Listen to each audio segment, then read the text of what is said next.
Rex 47, this is the AI Unveiled podcast with me, Gaurav Kotak. In this episode, I'm speaking with Satej Sirur, the founder and CEO of Rocketium. Rocketium is an AI-driven creative ops platform sold to enterprises such as Amazon, Home Depot, and Jumia. We first discuss what exactly creative ops means and why Satej believes a unified solution can save creative teams over half their time by eliminating the need to connect disparate tools manually. Rocketium started as a gaming content startup in 2015 and pivoted multiple times before finding product market fit. Satej talks about this journey, including what worked and lessons learned along the way. We then spend the bulk of our time discussing the role of AI in the future of creative ops production and the opportunities for increased automation and intelligence. We discuss whether some of the capabilities of a creative ops platform may be unnecessary as AI automates more of the creative workflow. This was a fun episode, and I especially appreciated the entertaining analogies Satej referred to. Let's dive in. Welcome to AI Unveiled. Today I'm speaking with Satej Sirur, founder and CEO of Rocketium, an AI-driven creative apps platform. Satej, welcome. Thanks for having me, Gaurav. It's a pleasure to be here.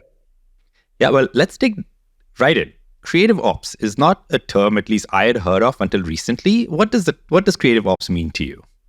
So think of creative ops as a sort of assembly line, all the chaos and the sausage making, if you will, behind the scenes of all the marketing creatives that you would see. So shopping apps, ads, social media, you see a lot of creative content over there, images, videos.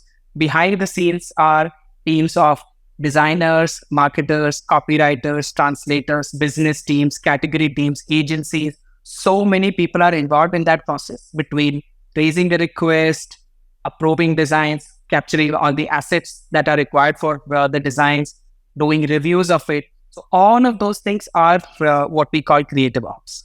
And are you seeing, I've heard of, engineering ops, product ops, are you seeing an individual in companies being the creative ops individual, or is it more of that, the process of creating the sausage, which is broadly described as that? No, and very interestingly, we are seeing more and more roles like this, especially when teams get larger.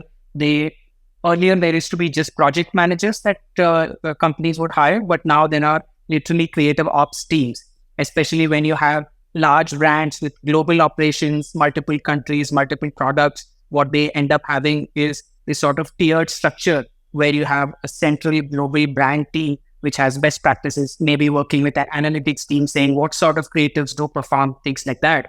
And then passing that sort of trickle down of best practices and brand guidelines and things like that, which then the local teams are implementing. And a lot of them have also in-house studio teams, these large brands, which create in-house studio teams, which have creative ops people managing resourcing and things like that. So we do not realize it, but behind the scenes of all of this, lot of complexity is there. And really, this is what you would expect in any large company, right? Just broadly as a mental model, think of an organization as a network, and small companies, a small network, few nodes within that. And the more edges that come in, more complexity comes in. And now that you have more teams who are involved in this process, a category team that says, my product should be promoted, a new private label gets launched, they say, no, my product needs to get promoted. Different products have their own profit and loss, their own objectives that you might have. And then there's a brand team, there's a legal team that might cover it. So as the number of teams are increasing, there's more chaos. And that is when you need more specialized software to come in and do this. And like you rightly pointed out, there is engineering ops. RevOps is a new field that is coming up, which is between sales, marketing, customer success itself is a very cross-functional team, which requires its own software. So as soon as you go from one designation or one department to multiple designations or multiple departments, that is when you need specialized software. And that is where creative operations, which earlier would have just been a way to describe just the sort of amorphous work that is happening. Now it is becoming more and more a specialized function, especially with in-house agencies coming into large brands or agencies having dedicated creative functions within them. Yeah, makes sense. And The things about those networks, as you described it, increasing, the complexity is exponential in the increasing because you've got these many touch points. Great. So you've already touched upon it a little bit by the way of describing CreativeOps, but for those who may not know, why don't you describe what Rocketium does? So before Rocketium comes into an organization, this process, which involves multiple teams, goes through many steps. Each of those steps has inherent complexity because of different teams who operate on different tools. They have their own metrics, their own processes, and so on. So as a very simple example, the one team wants a set of creatives, let's say for their own website or an ad that they want to run or email that they want to send. The request would be sent on an email. The assets to be used in that are coming from another team, which is a photography team or a production team, as it is called. Those files are stored, let's say, on a Google Drive. Then the designers would take that request either from an email or a request management tool from there to Adobe Creative Cloud, where they would have to make the same creative in many different versions because the same creative is not enough. You would not make one creative. There'll be multiple products, different audiences for whom you're making it, different A/B tests of copy and design and all of that you would be making. So somebody is manually making those in a Photoshop or similar sort of tools. For review, you are again uploading those files somewhere, Google Drive, WeTransfer files being sent around, feedback is given over email. That is what the process looks like today. So that is before Rocketium, and what Rocketium has built for all the science fiction and the comic book fans out there. Think of it like the Infinity Stones of the Avengers, right? It is each one of these parts is a deep problem in itself, and Rocketium has solved 5 of those areas. Working together, it's much more powerful. It is request management. How do creative requests get captured? What is required to be made on the creator? The assets that go into it, be able to search for them, organize, tag, and so on. Then the actual design scaling, starting with one piece of design and then making multiple versions out of it. Feedback, both in terms of automated checks that you can do or manually commenting and assigning to team members and so on. And finally, analytics, which is to say, now that I've made creatives at this sort of scale for a variety of audience segments, for a variety of channels, how have they performed? So those are the 5 infinity stones, if you have that analogy. And instead of wiping half the universe, you're giving back half of that team's time, which is wasted in the inefficiency of passing things around multiple tools or having to do work manually, which software can take over. Step 1 is you're a unified platform instead of using these multiple horizontal point solutions and all the handoffs. And step 2 is probably adding more and more intelligence, which I'm sure we'll talk about in terms of, especially with the tailwinds of AI, especially in step number 3 and number 4 in terms of the variations and checks and all that, which we'll talk a lot more about. Can you give us a sense of how many customers you serve today and how big the organization is?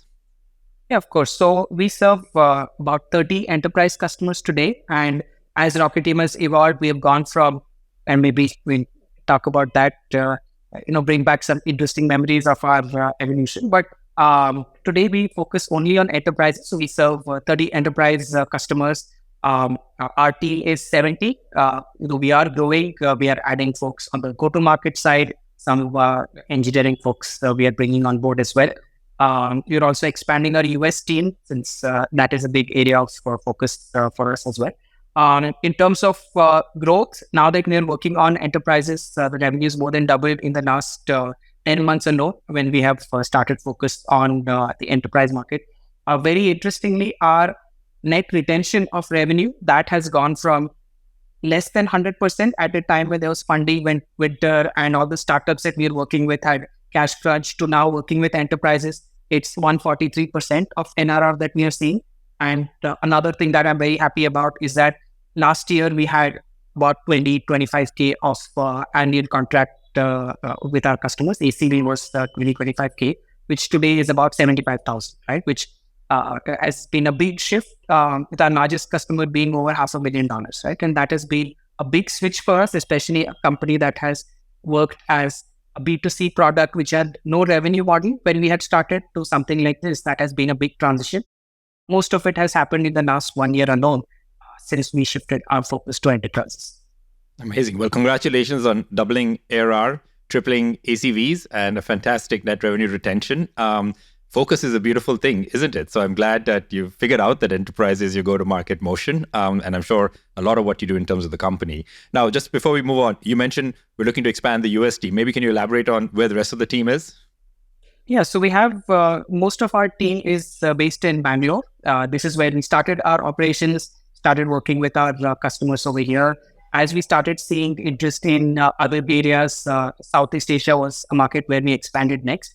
And then US was an area we were anyway in US headquartered company. But as we started hearing from US enterprises, which had pretty much exactly the same problems, we realized that that would be a market where we should be focusing now rather than later. Nice. And, you started Rocketium in 2015. And even in the last 2 minutes, you alluded to today we're focused on enterprise. So let's go down memory lane, right? Like back in 2015, what was the idea, the inspiration to get the company started? What was the focus then? And tell us a little bit about the journey from then to today.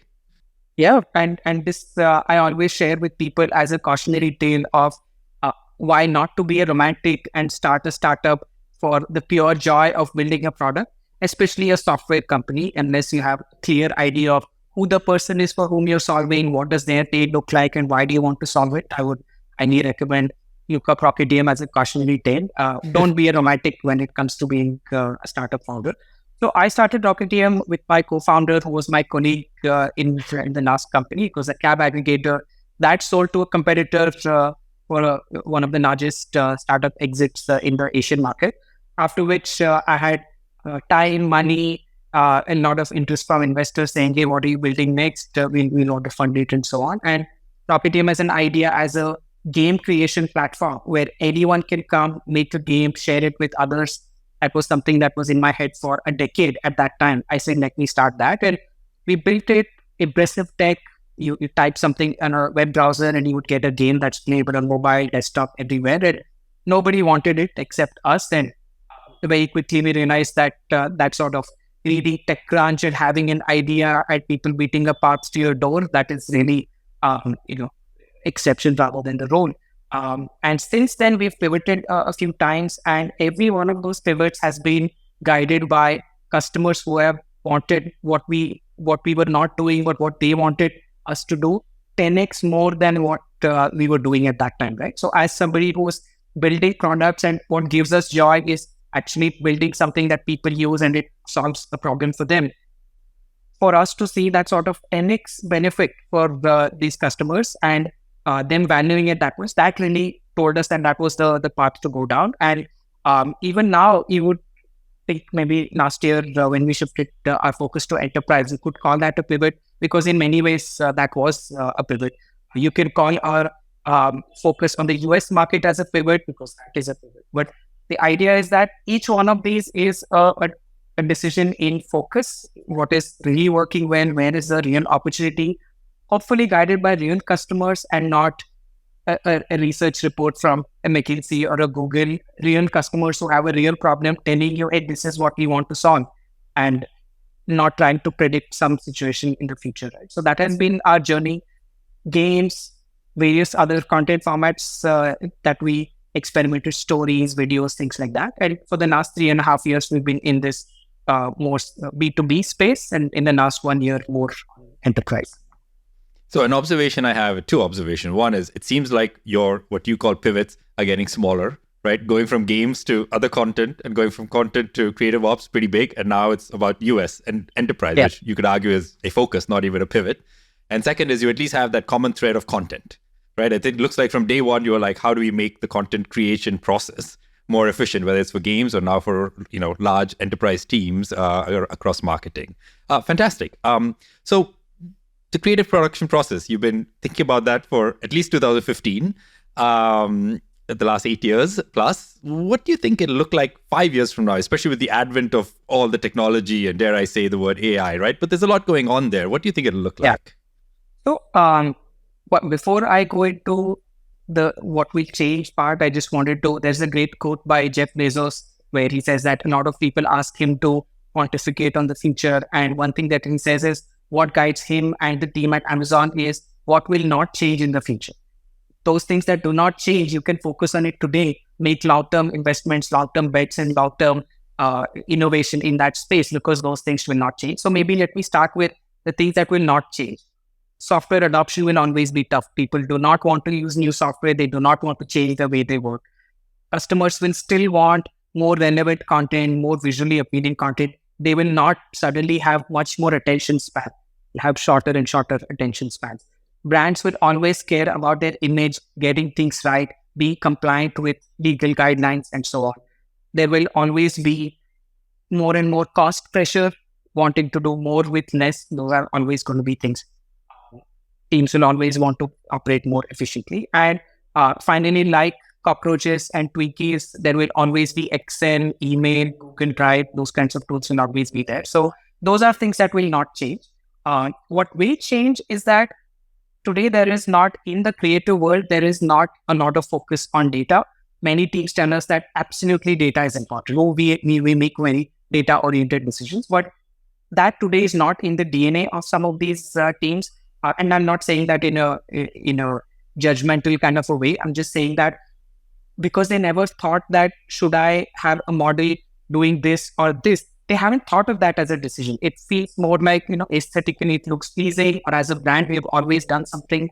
They continue to do that. So having more data, being more data oriented, automation and AI today is still evolving, and people are thinking about what it means for them, but it's not integral to the way they work. Like I said, email, Excel, Google Drive, that runs pretty much every operation of every business. So now that will start becoming more and more common.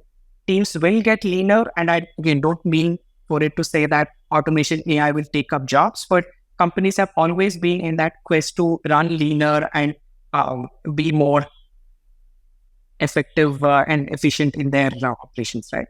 And finally, with all of these tools coming in, more testing, more iterations, more experimentation, more personalized. So the way the creative goes out, what creative goes out, will get a lot more better. So those are some things that will change. Also, there are some cycles that happen in the business world where, as an example, centralization versus decentralization. Suddenly somebody will realize that, hey, we've centralized too much. We are moving very slowly. Let's decentralize. Let's give power to more teams. Let's let country teams do something on their own. Let's let individual departments do something on their own. There might be reversal in some of that, right? Similarly, there is this a similar vein. There is this quest of doing something in-house versus outsourcing it to somebody. We see that in software. If somebody was, a CIO was telling me recently that they are now moving away from public clouds to bringing stuff into private clouds, right? That is a trend that will happen now, again, after a few years.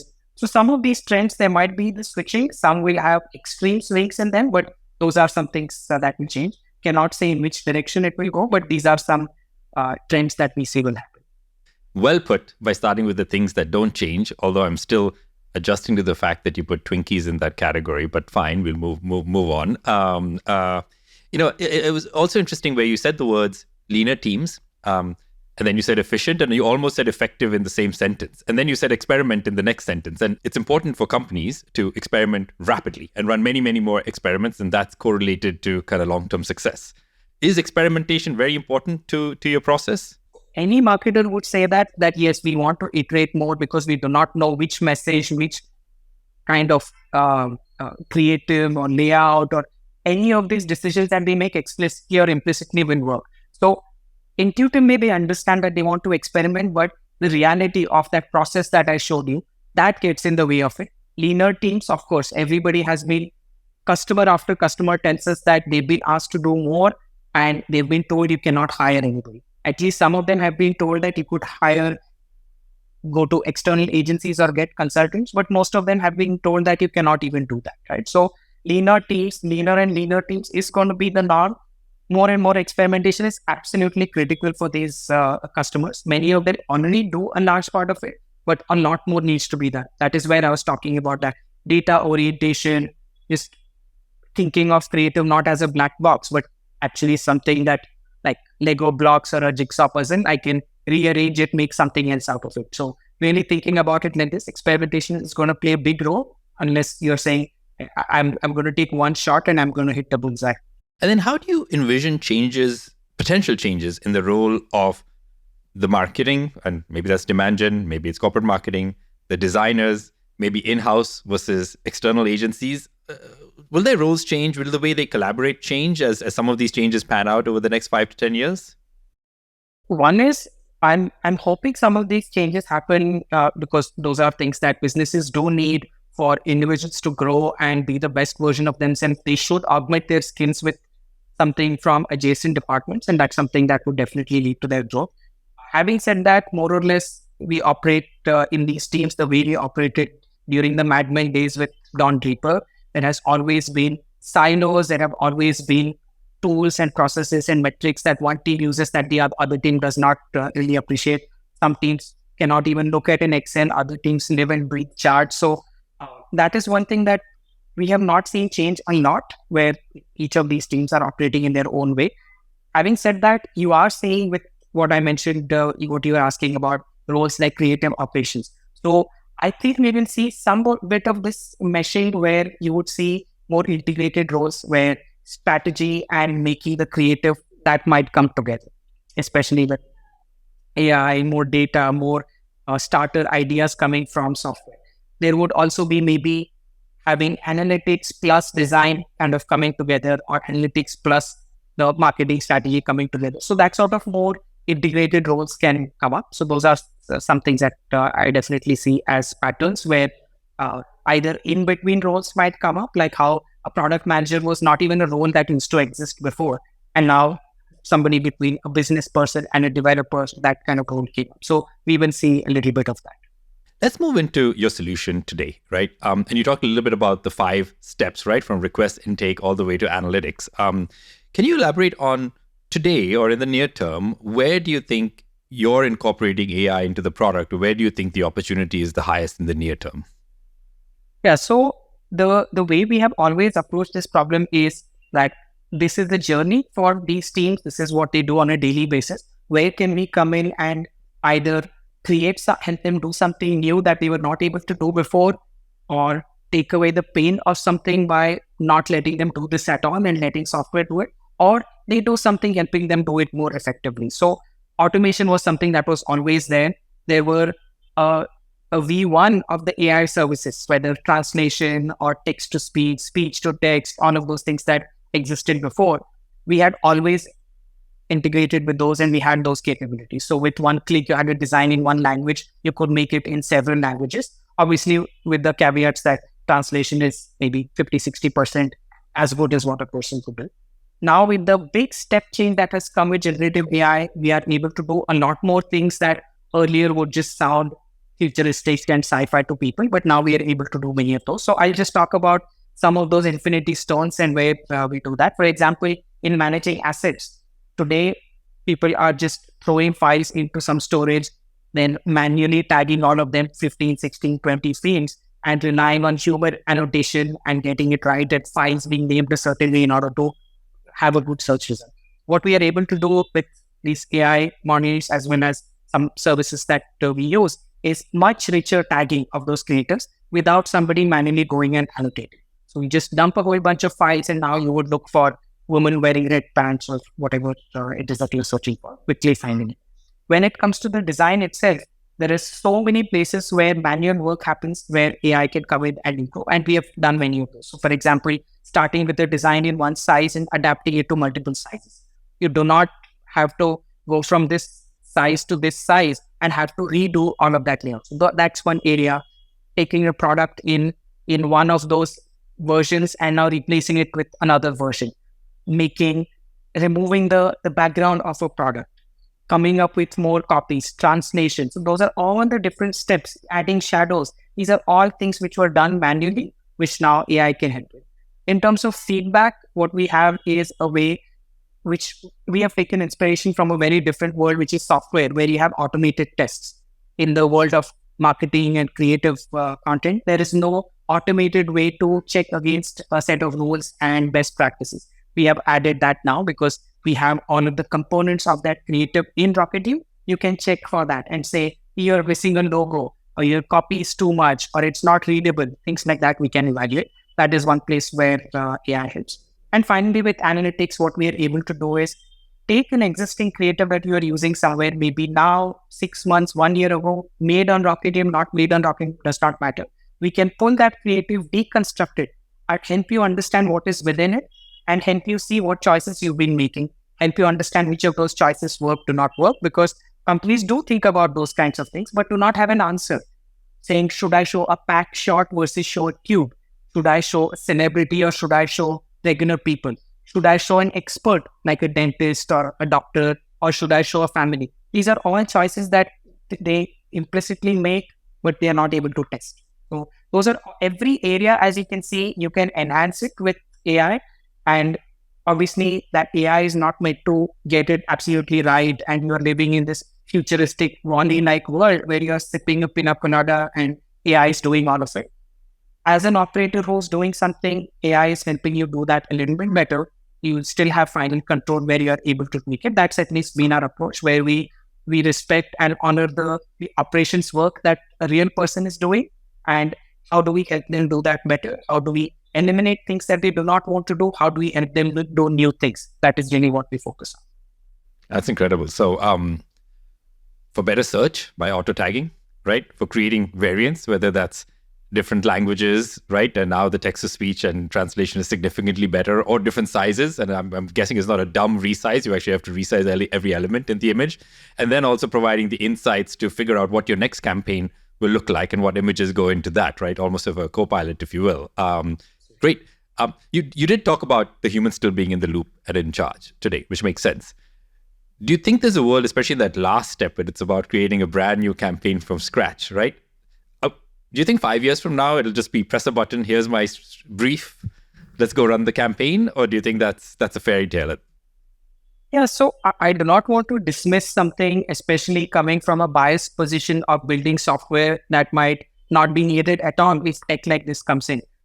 Having said that, it's hard to know where this kind of exponential technology will go. Maybe you're seeing a curve at this point and you think it will go this way, but maybe it goes this way. Maybe some board and governance changes in certain companies might lead to another AI winter, which hopefully does not happen. But having said that, I just want to share another quote. This one is by Picasso, who had said that when art critics get together, they talk about form and function and meaning. And when artists get together, they talk about the price of turpentine.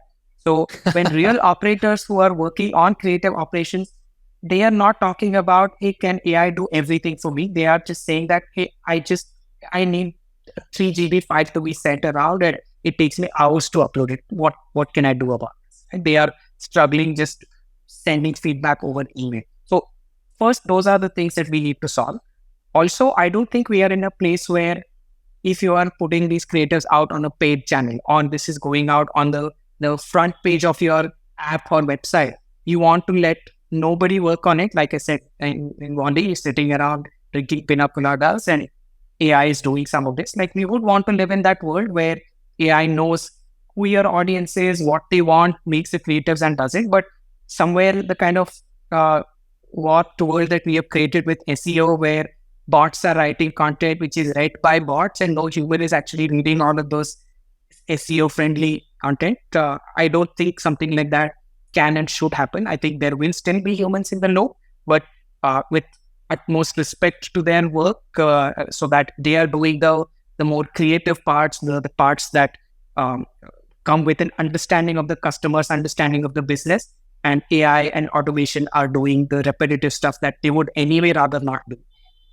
Yeah, and I guess I almost posed the question in too much of a binary manner. You're right. Something that is going to go on your homepage is something where the ROI is just obvious to have humans review it, where the 1,000 variations, and variations can be very broad, right? Like today, I think a lot of variations change color, change text, but it could be a bit more intelligent variations in your SEM campaign, could be completely automated, right? And I'm sure that's something that you're seeing as well.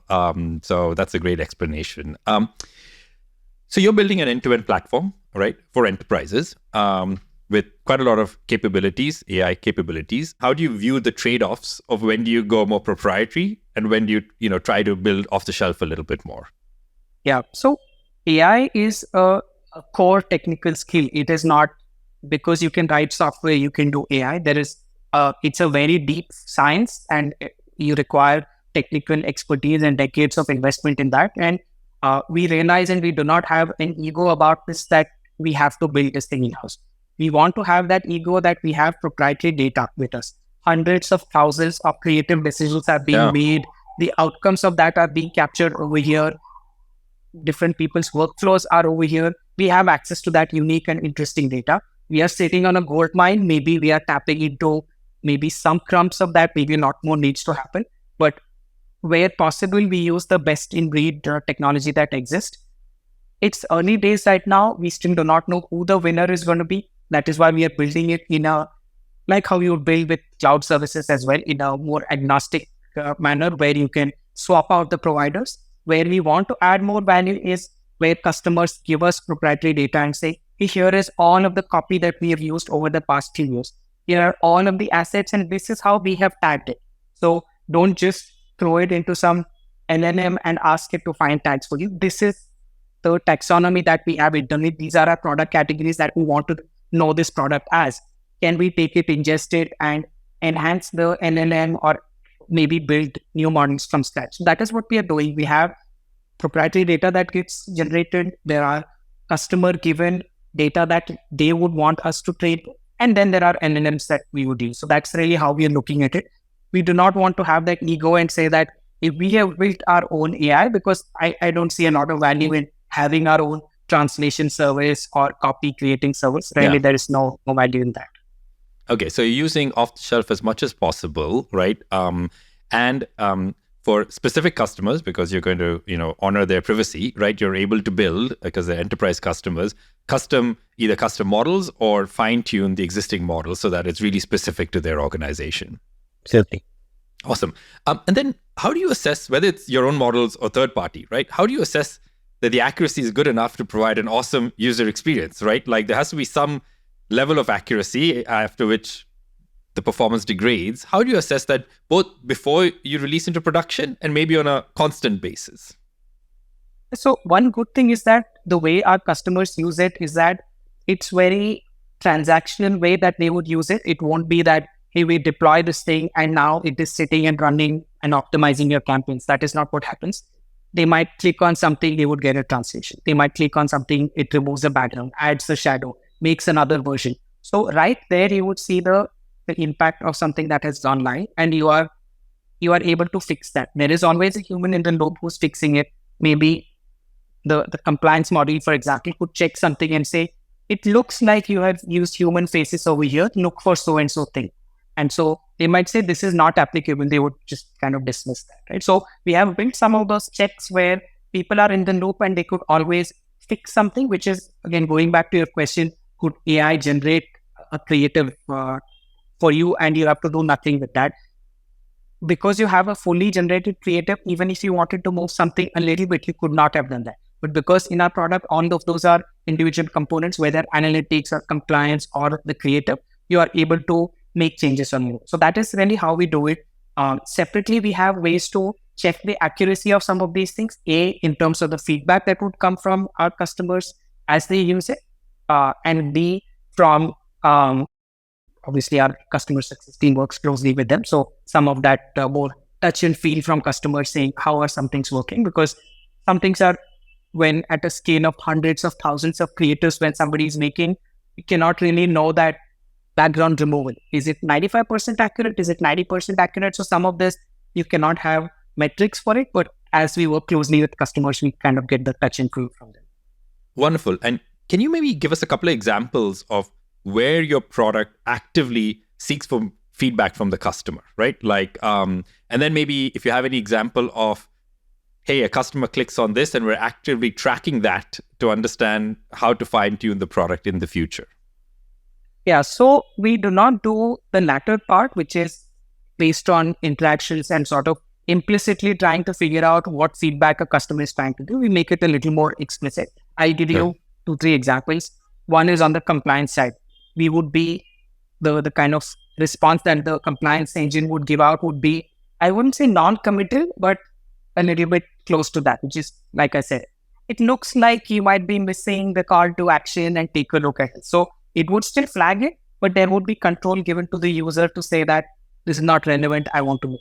So now you're able to track which of those guidelines that were caught or an error that was passed and said was successful did not actually work. Right? So that is one way to do it. Even things like what I mentioned, removing the background or using AI. I want to fill in something on top of an object that exists or remove something that does not exist. If AI has done one version of it, you did not like it, you could do over again. You could repeat that action and it performs that a second time. So you are able to track some of those things and say that, hey, this did not work the first time, the customer had to do it the second time and so on. So those are some more explicit actions we take. The implicit one would be great that customers did some action which told us that maybe something did not work and now we are able to enhance it. Today we make it a little more explicit. Let customers say that something did not work and then we can. But I think what's interesting in both your examples is you're not just saying, hey, give us feedback. You're actually maybe asking for explicit feedback, but it's for the benefit of the customer, right? One of my favorite features in Gmail, that's been around now probably for a decade, is when I say, please find attached, and I forget to attach, which I'm sure has happened to everyone. And then it reminds me, hey, you said you're attaching. And that your call to action example was similar to that, reminded me of that. So I actually would have argued that they're probably more implicit, right? Because you're not explicitly saying, how are we doing? You're saying, hey, to do your job better, we see something, try again, which is great. And I can see how it really applies in your domain. So AI, and especially generative AI, which I'm sure you're using, is computationally quite expensive. Well, it's a bit cheaper now over the last month.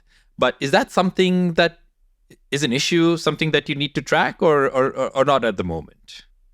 It's something that we definitely need to track. These are still early days for it. Our customers have also been a little tentative about using it. They're all curious about it. Their peers, their teams, their managers are asking them, what are we doing about generative AI? So people are definitely trying it. It has not reached a stage where it has become so dominant in the usage of our product that we have to worry about cost. But there are certainly enough strategies that we could use. It's something that we're kicking the can down the road for now. But certainly this is an area that requires some investment.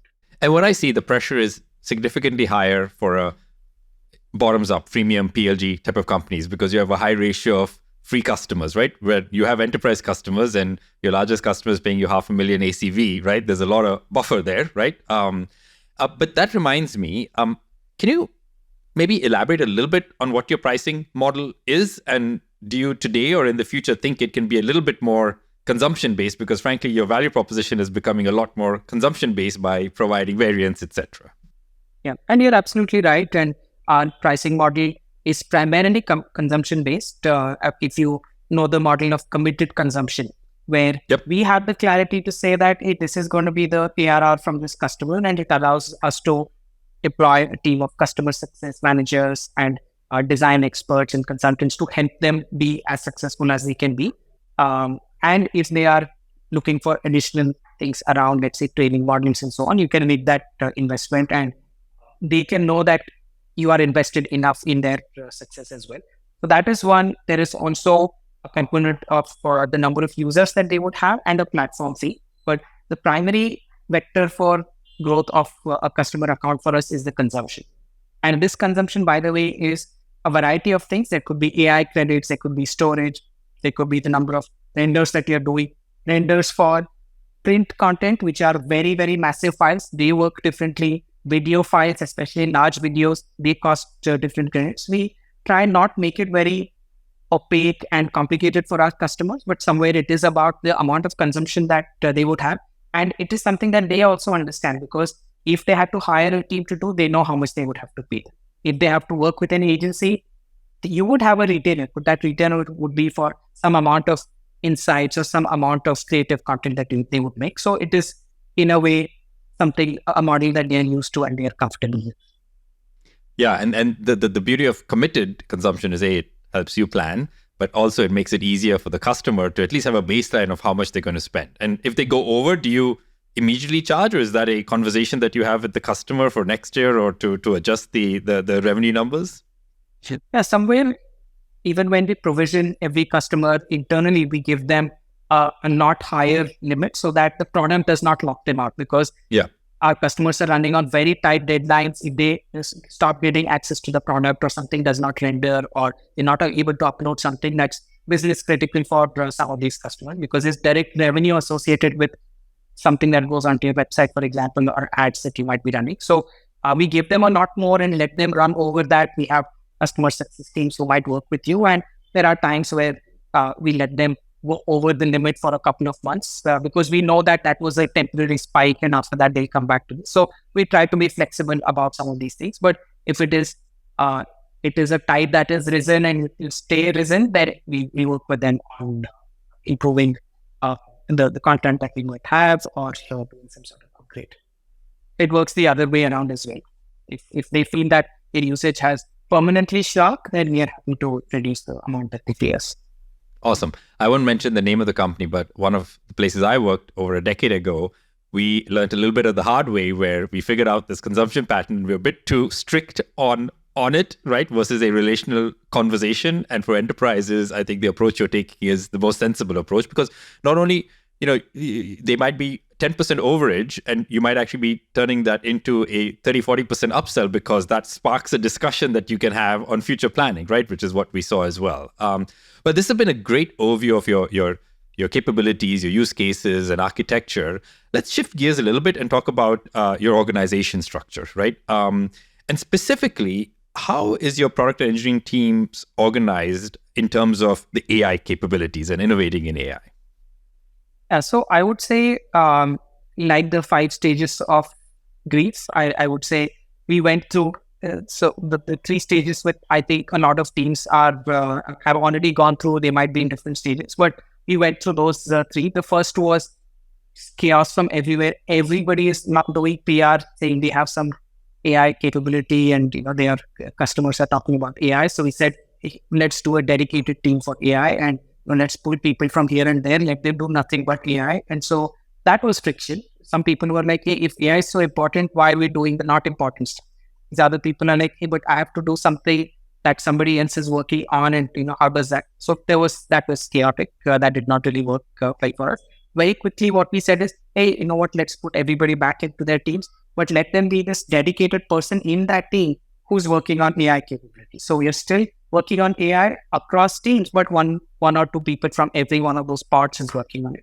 Again, that did not work for obvious reasons because we made AI separate from our product. What we are doing now, which is a lot more integral to our roadmap, something that is working a lot better for us, is to say that which capability are we building? Are we improving an experience? Are we adding a new feature?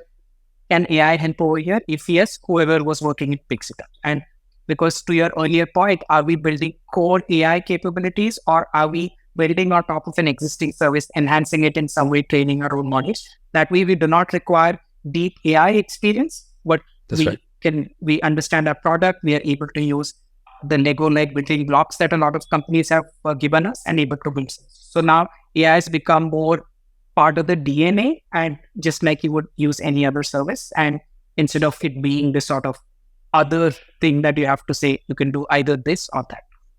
Yeah, look, I'm a big fan of what I call full stack modular teams, and full stack being the key word is that if a Scrum team has a customer objective to achieve, they should be staffed with the people to achieve that objective versus a separate team. And I've talked to a handful of companies, both on this podcast or not, and I think there's been a similar approach. The one other thing kind of I've heard about that I'll just add here is that, and you mentioned this earlier, that, we don't have ego around kind of AI innovation, but we have ego, or we really want to make sure we have proprietary data. And a lot of times your AI innovation is equal to your data pipeline innovation. And there sometimes a platform team can add a lot of value because you've got and it's data, is the DevOps frameworks and MLOps frameworks where you see a lot of value. But it's great to hear that journey that you've been on. And yeah, I think it looks great. This has been fantastic, Satej. Thank you so much. Before I let you go, I want to ask you a question outside of CreativeOps. Outside of CreativeOps, what generative AI use cases are you most excited by? So this one is a combination of generative AI and another tech that has been very buzzy and has a lot of potential, but has not really come to fruition, which is AR and VR. I'm personally very excited about it. With Vision Pro coming, I'm already saving up to buy a few of those units, because I think it will fundamentally change the way we experience a lot of the world. Anything that we do physically is something that can be replaced or enhanced by this.